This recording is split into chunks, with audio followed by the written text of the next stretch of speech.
गुजरात के वडोदरा में एक अजीबोगरीब मामला सामने आया है, जहां पालिका द्वारा सील की गई फार्मेसी की दुकान का सील तोड़कर सामान निकालने की कोशिश की गई।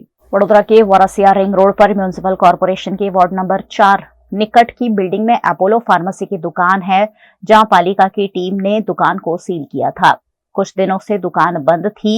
इस दौरान बीती रात के वक्त अपोलो फार्मेसी दुकान के संचालकों द्वारा सील तोड़कर फार्मेसी में रखा हुआ सामान यहां वहां करने की कोशिश की जा रही थी, जिसकी जानकारी मिलने पर वडोदरा यूथ कांग्रेस के कार्यकारी अध्यक्ष पवन गुप्ता मौके पर पहुंचे और किसकी अनुमति से ये सील खोला गया है, इसकी पूछताछ की। इस मामले कॉर्पोरेशन द्वारा बड़ा घोटाला किया गया होने के आरोप पवन गुप्ता ने लगाए हैं।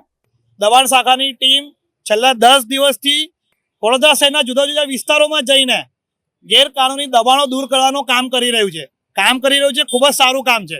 પરંતુ એ જ દબાણ શાખાની ટીમ અને એ જ કોર્પોરેશનના નાક નીચે આજથી 2 મહિના પહેલા હરણીવાળા રિંગ રોડ પર વોર્ડ નંબર 4 ની કચેરી, જે પૂર્વ ઝોનની કચેરી પણ કહેવાય છે, એની બાજુમાં એક એપોલો ફાર્મસી નામની દુકાન અને એક બિલ્ડિંગ આવેલી છે, જેને કોઈ મેહુલ નામના કોર્પોરેશનના અધિકારી જોડે સાંઠગાંઠ કરીને કોઈ પણ પરવાનગી વગર આ સીલ તોડી અને અંદર પડેલા સામાનને સગે વગે કરવાનો કારસો કરી રહ્યા હતા। એને રોકી અને પરવાનગી માંગવાનો જ્યારે પ્રયાસ કર્યો ત્યારે દુકાનના માલિક સ્થળ પર આવીને સ્થળથી ભાગી ગયા। એમને કોઈ મેહુલ નામના અધિકારીનું નામ લીધું, એ મેહુલ નામના અધિકારી જે તક આવ્યા નથી। અમે લેખિતમાં પરવાનગી માંગી છે, પરવાનગી બી એમના પાસે નથી। જો કોર્પોરેશન આવી રીતે આખા શહેરમાંથી દબાણ હટાવતા હોય, ગેરકાનૂની બિલ્ડિંગો તોડતા હોય અને ગેરસામાજિક પ્રવૃત્તિઓ જે થતા હોય એના પર રોક લગાવતી હોય, તો પૂર્વ ઝોનની ઓફિસની બાજુમાં આવેલી બિલ્ડિંગ, એમના નાક નીચે આવેલી બિલ્ડિંગનું સીલ તૂટી જતું હોય અને સામાન સગે વગે થતું હોય અને એમાં પણ કોઈ અધિકારીનો સાંઠગાંઠ હોય તો કોર્પોરેશન કેટલું સતર્ક છે એ ખબર પડે છે। અને ટેમ્પાવાળા વ્યક્તિને આ કામ સોંપવામાં આવ્યું હતું કે એમને મજૂરો રોકીને અને આ સામાન અહીંથી ઉપાડવાનો છે।